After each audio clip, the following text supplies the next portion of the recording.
Hey everybody, it's Chrissy, and today I was just going through social media, being a no life as per usual, when I actually came across quite a few really disturbing extremist takes coming from the left, and especially calls for violence and just blatant lies, so I figured let's get into it. The first ones I wanted to get into were the ones that I saw that encouraged either direct violence against Trump himself or his supporters, because as we're literally seeing now, we have seen 3 presidential Trump assassinations, which is the most out of any president in US history, which obviously shows that there's a huge call for violence against Trump. And I don't think tweets encouraging further violence against Trump is good for any American candidate. I mean, are we really going to let ourselves devolve into the state of the world where if you don't agree with me, you deserve to die? Because we're slowly getting there more and more, proven by the lack of empathy during the second Trump assassination attempt at Philadelphia, where several Trump supporters lost their lives, some of which were protecting their families, and yet liberals still decided to attack them, attack their families. I'm not even going to say liberals, just leftists, really, if we're going to be more specific here. And I just think we really need to discuss this and start shining a light and really like shunning this behavior, because it's really disgusting and it is actively getting people killed. The first of the tweets that we're going to be getting into is when you open the Praying for President Trump tab and he's non-critical condition in the hospital. I mean, there's really not much else to say about this than it's just vile and really disgusting that you really hope death on someone simply just because they are a political opponent that you disagree with. They are a potential president who has policies that you don't like, so you want him dead. I mean, this behavior is really just truly only seen on the left. When Biden had COVID, I did not see, and pretty much anyone can attest to this, it was not an en masse thing on the right saying that they hope Biden died from it, saying that Kamala dies. This is not it's just not happening on the right. And I think that assassination attempts speak for themselves. I mean, how many assassination attempts have Biden and Kamala gone through? 0. How many has Trump gone through? 3. That is, like I said earlier, the most out of any president that has been in American history. And you're sitting there wishing death on him. Again, this is the result of the left disagreeing with him, so he deserves to die. Next tweet is, to be clear, I judge all Trump supporters. I don't care what excuse you gave for voting for him. And just stupid. I mean, there's really no other way to put it. It's just blatantly, flat out stupid to say that. And to even tweet it, I don't know what was going through your head, but isn't your side the entire, like, political party of don't judge a book by its cover, think before you act, you know, and here you are not doing that. And the reason I'm even bringing this up is because it's the thought process like this that's promoting and encouraging violence on people for, again, simply politically disagreeing with you. You are a Trump supporter, so therefore you deserve judgment, you deserve death, you deserve assault, you deserve a whole litany of punishment simply for supporting Trump. And that's what these people promote on an almost daily, if not a daily basis, with thousands of people supporting it. Because guess what? The left is honestly becoming extremist. They call the right, the far right, the alt-right, they throw that term around, but they don't ever want to acknowledge the real extremists, which primarily come from their side. The next tweet that I'm gonna read, which is like, it's just sad. It's truthfully just sad that they even believe it. It's sad that they think it. It's sad that we've come to a point where people are genuinely so brainwashed. I don't know if this is genuine, but it feels genuine, genuinely brainwashed, that they just truthfully believe in any of this. It's sad. But once again, if you're voting Trump or not voting, please block me. My entire existence is at risk.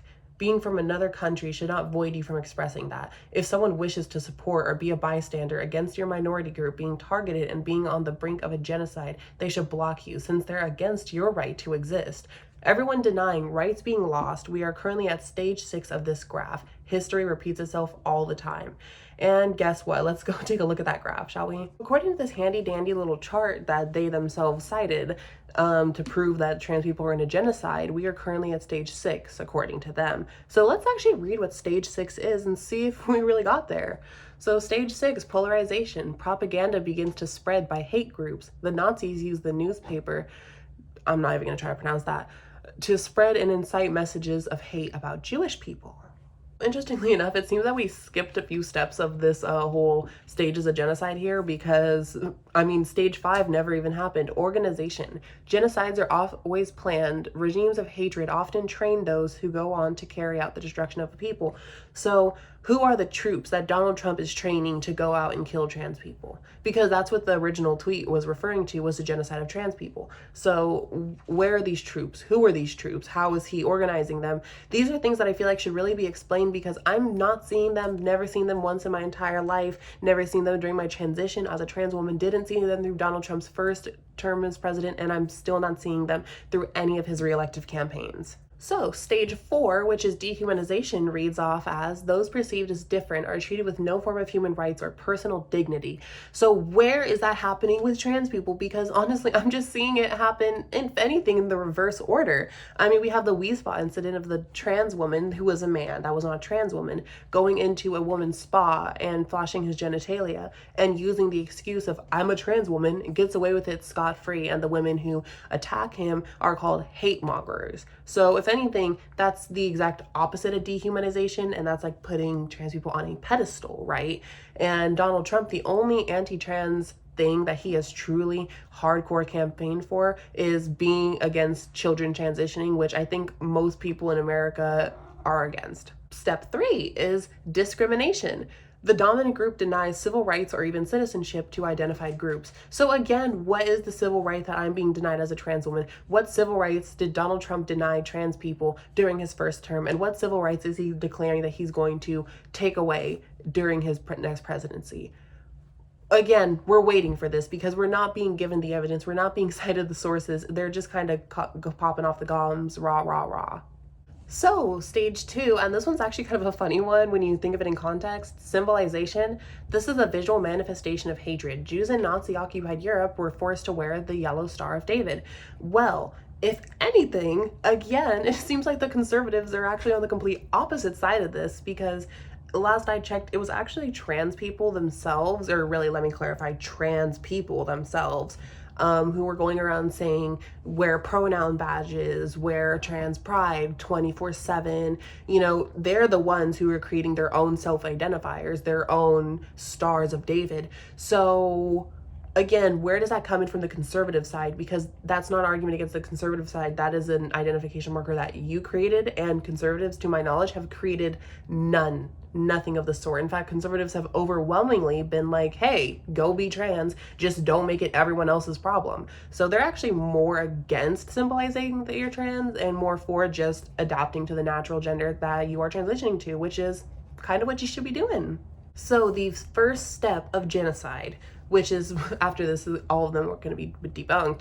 Stage 1 is classification. The differences between people are not respected. There's a division of us and them, which can be carried out using stereotypes or excluding people who are perceived to be different.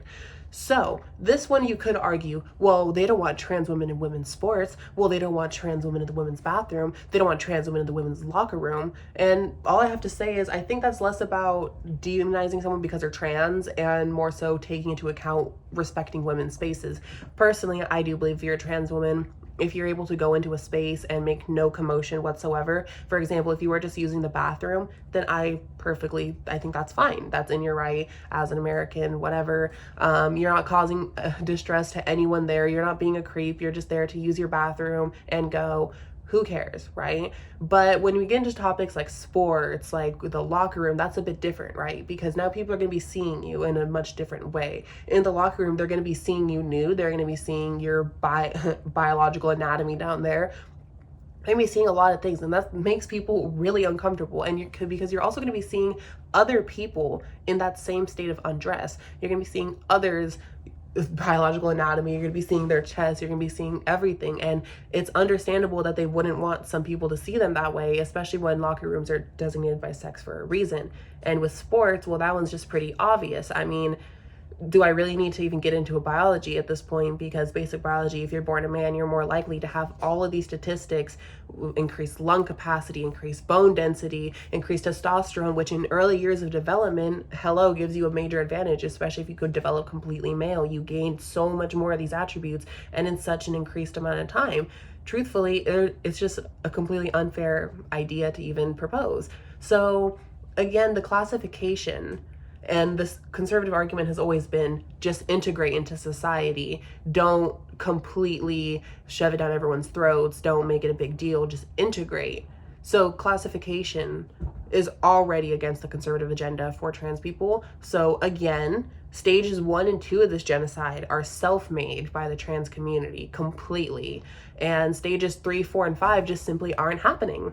And I think it's really depressing, again, that people genuinely think this. Like, people genuinely believe that we are in the middle of a trans genocide, that we are in the middle of some insane, insane culture war that's going to result in the deaths of every trans person. You know what's actually going to result in trans rights being taken away? Constantly pushing the needle towards things that people have set their boundaries on. Just like I've said in my last video that conservatives need to learn how to draw the line in the sand, so do trans people. You need to realize that when you're trans, you are biologically whatever you're born as, and you're transitioning to the other one. This is a very common sense fact, as we all know.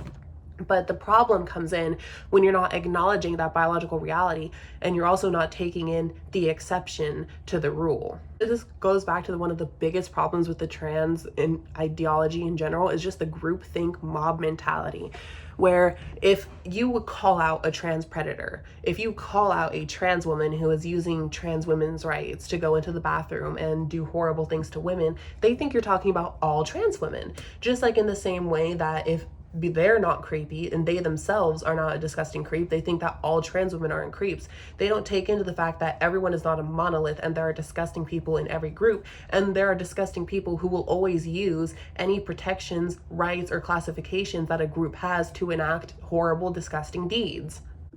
So this next one, which I just found so funny as a Latina, was in response to someone else saying they're going to vote for Trump. Hope you don't have Hispanic friends who will be forced to carry their papers with them everywhere they go if Trump wins. Which, can we talk about how funny this is? I mean, like, for starters, the underlying racism from it is just astonishing. The implication that every Hispanic or Latino is some form of immigrant here, illegal or legal, is just hilarious on its own, because I, along with pretty much everyone that I know, who's born here.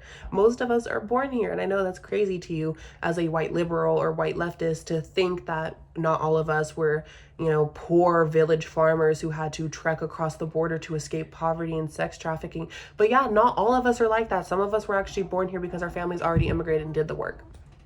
And I'm sorry, during Trump's presidency from 2016 to 2020, can you list me the dates where Latinos in large had to carry papers with them to identify them as a United States resident?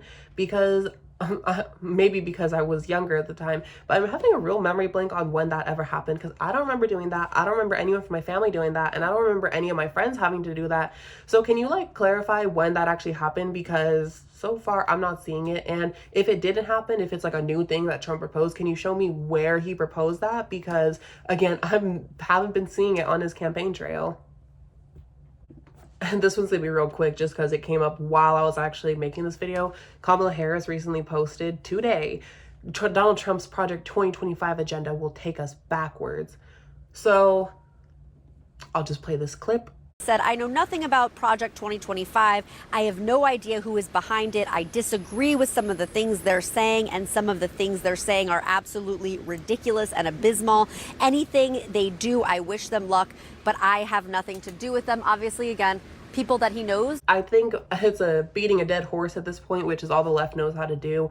Donald Trump has never shown any sign of being a part of Project 2025, having any ideas to implement it, having ideas to install their legislation, none. So the idea that he's going to enact Project 2025, which is a leftist fearmonger at this point, and that's all it ever will be, is just ridiculous. And it's giving lying for votes, which is, I guess, what the left is best at, right? This next one I actually find pretty morally reprehensible, especially the concept and premise of it, but it's also just contradictory, as most leftist tweets are. Imagine your dead sister being a victim of sexual assault and voting for a man with multiple sexual assault allegations. Well, you guys did that in 2020, babes. Joe Biden had a rape accusation against him, and he was still sworn into office, presumably with your vote as well as people on your party's vote. In fact, his own vice president during the presidential debates claimed that she stood up for Tara Reade, that she stood with Tara Reade and believed that Joe Biden raped her. And yet she still went on to become his vice president. So at best, you're the presidential candidate that you're hoping wins uses rape victims for political gain. And at worst, she just lies about believing rape victims for political gain. At the end of the day, I mean, you want to go tit for tat. We have sexual assault allegations on both sides. So is that really a card that you're going to want to be trying to pull here? So this next tweet that I'm going to get into, because these next few are just going to be general lies or contradictions, I'm torn. On one hand, Trump's former chief of staff says he's a Hitler-admiring fascist who wants to rule like a dictator. But on the other hand, Harris can't locate paid stubs from a part-time job 40 years ago. What a perplexing decision. Yeah, because that's totally what's going on, right? And it's totally not a former Trump administration person lying through their teeth 4 years, 5 years after the fact of it supposedly happening. Supposedly the story is that a general who was a part of Trump's administration, I believe, came out and said that Trump admired Hitler's army, said that he wishes he had a military like Hitler's army, and that he wants to rule like a dictator. I think this is a very interesting fact to come out 2 weeks before the election, and it's blowing up everywhere. I mean, Kamala Harris has already posted tweets using this on her campaign, and there's no proof, there's no verification, there's no nothing. It's just this one guy's word. And something tells me that it's not true, considering the fact that we've had how many chances for this fact to be exposed as anything, as for it to ever be addressed, but it never was. It wasn't addressed during January 6th when people were calling him a dictator was at its highest. It hasn't been addressed at all through any of his presidential runs during the 2020 campaign, 2024 campaign, and yet it supposedly happened in 2019. So you can see why I'm kind of having a hard time believing this or taking this as fact when there's no proof. There's no ounce of proof, no ounce of verification, no ounce of nothing, because you can just say any horrible lie about Trump and it will be believed because people hate Trump. So bada bing, bada boom. Again, just another totally pathetic, outright lie. The I hate Trump, but I'm voting for him because of the economy is total bull. He left office with the worst economy in 40 years. You're voting for him because you think his bigotry is a superpower that will protect you. What bigotry is protecting me as a Latina trans woman? Because, like, what part of that bigotry is, like, protecting me? What part of that bigotry benefits me? What bigotry am I supposedly voting for? And again, I have another question to ask, which was, during his president run, what rights were taken away? What rights were restricted from minority groups? What anything really? The only thing they ever have to say is the trans-military ban, but all that did was unify how mental health conditions are handled in the military. You can't be depressed and go in the military. If you are on antidepressants, you will be kicked out of the military. My ex went into the military and was kicked out for being on antidepressants. So if antidepressants are enough to qualify you to get kicked out of the military, why would gender replacement therapy through the use of hormones not be a qualifier?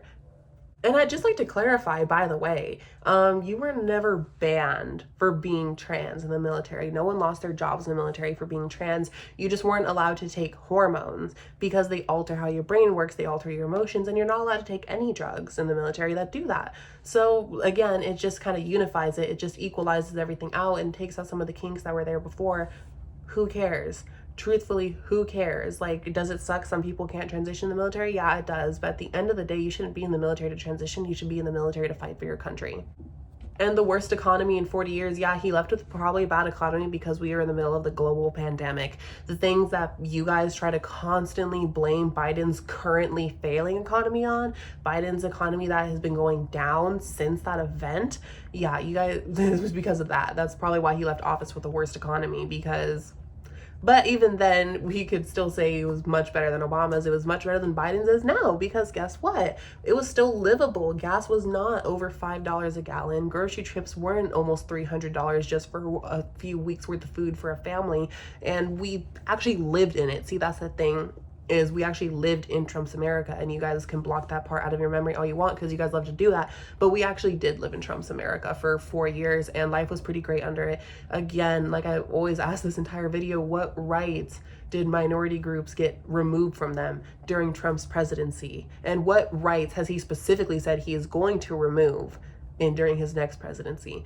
Because he had 4 years to take some form of action against it, and he didn't. So Oh, okay, that is enough dumb assery for me today. But thank you guys so much for checking out the video and staying to the end. Love you guys so much, and make sure to like, subscribe if you want to stay tuned for more of me yapping off my mouth and talking about things that need to be talked about. Anyway, guys, see you guys in the next one. Bye.